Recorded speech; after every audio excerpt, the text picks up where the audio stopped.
La vie des reines et des favorites est en général assez bien documentée historiquement.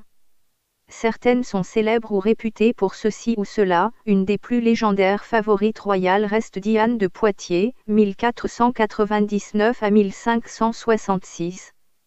Il n'est pas dans mon propos de faire l'historique de sa vie, mais d'en tirer quelques éléments factuels, plus particulièrement ceux qui concernent sa beauté.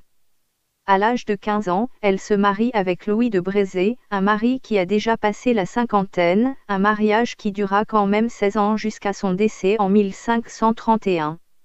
Malgré la différence d'âge, le couple semble heureux et 2 filles naissent. Après son arrivée à la cour, on lui attribue un rôle politique, plus précisément en tant qu'influenceuse, on la présente comme grand mécène des arts, et aussi une femme pleine d'ambition et redoutable femme d'affaires. Elle fut en fait une sorte de reine à la place de la reine, tant qu'elle fut la maîtresse du roi.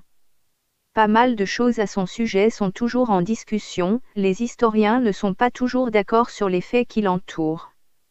Par contre, ce qui est sûr, c'est qu'elle fut une femme qui brilla d'un éclat particulier à la cour d'Henri II. Elle fit beaucoup d'envieuses, car elle était très belle, et à une époque où les femmes étaient considérées comme vieilles à 30 ans, les années ne semblaient pas avoir de prise sur elles. Il circulait alors un genre de wade-mecum sur l'aspect physique qui disait en une sorte de règle de 3 ce que les femmes devaient posséder pour être belles. 3 choses blanches, la peau, les dents, les mains. 3 choses foncées, les yeux, les sourcils, les paupières. 3 choses rouges, les lèvres, les joues, les ongles. 3 choses longues, le corps, les cheveux, les mains. 3 choses courtes, les dents, les oreilles, les pieds. 3 choses étroites, la bouche, la taille, les chevilles. 3 choses galbées, les bras, les cuisses, les mollets. 3 choses petites, les tétons, la tête, le nez. Diane de Poitiers semblait posséder tout cela, et pour longtemps son aspect servit d'étalon aux femmes de la cour. Elle mit dans son lit, alors qu'elle a 20 ans de plus que lui, le dauphin futur Henri II et devient sa maîtresse. Bien entendu, le dauphin en attente de trône est marié à Catherine de Médicis, qui n'apprécie pas trop cette liaison. Elle considère cela comme une passade, et pense que le temps lui réglera son compte. Sainte Vierge, elle a quand même 20 balais de plus que lui. Mais lorsqu'il monte sur le trône en 1547, eh bien elle est toujours là et tout autant resplendissante. Les ragots vont bon train sur cette favorite qui ne semble pas vieillir, il doit y avoir de la sorcellerie par là-dessous. En fait non, on sait qu'elle menait une vie régulière et disciplinée, ce qui à la cour est une gageure. Elle se levait tous les matins à 6 heures, prenait un bain froid d'eau de pluie et partait se promener 2 heures dans la campagne. Elle rentrait, prenait un léger repas et se couchait en lisant jusqu'à midi.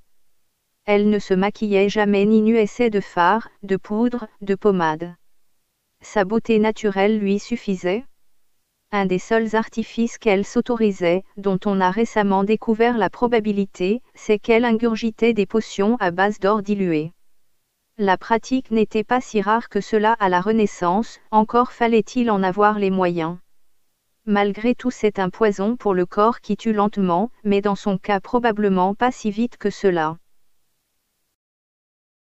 Cette bonne Catherine de Médicis avait d'autres doutes, elle soupçonnait Diane de Poitiers d'avoir recours à des techniques amoureuses dont elle n'avait pas connaissance.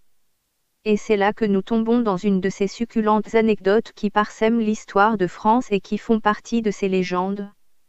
Pour en avoir le cœur net, elle fit percer un trou dans le plancher au-dessus de la chambre de la favorite. Une reine, cela ne joue pas les voyeuses, mais rien n'empêche une dame de compagnie de le faire pour elle. Alors qu'elle sait que les amants se sont rejoints dans la chambre, la servante colle son œil au trou et commente ce qu'elle voit. C'est sans doute le premier reportage en direct de l'histoire de France. On peut imaginer tout ce qu'elle dit, mais un passage fait tiquer la reine, quand la commentatrice annonce. Le couple sort du lit et s'ébat sur le tapis. Quoi ? S'énerve la reine, sur le tapis. Mais il ne m'a jamais fait ça sur le tapis. C'était sans doute un tapis magique donné au roi par un visiteur venu d'un pays des 1001 nuits. La reine l'avouera, paraît-il, plus tard, elle mit finalement son œil sur le trou. Ce qui la désola le plus, c'était la beauté presque insolente de cette femme avec un corps parfait, elle avait pourtant 20 ans de plus qu'elle. Son tombeau sera profané à la Révolution et son corps mis dans une fosse commune.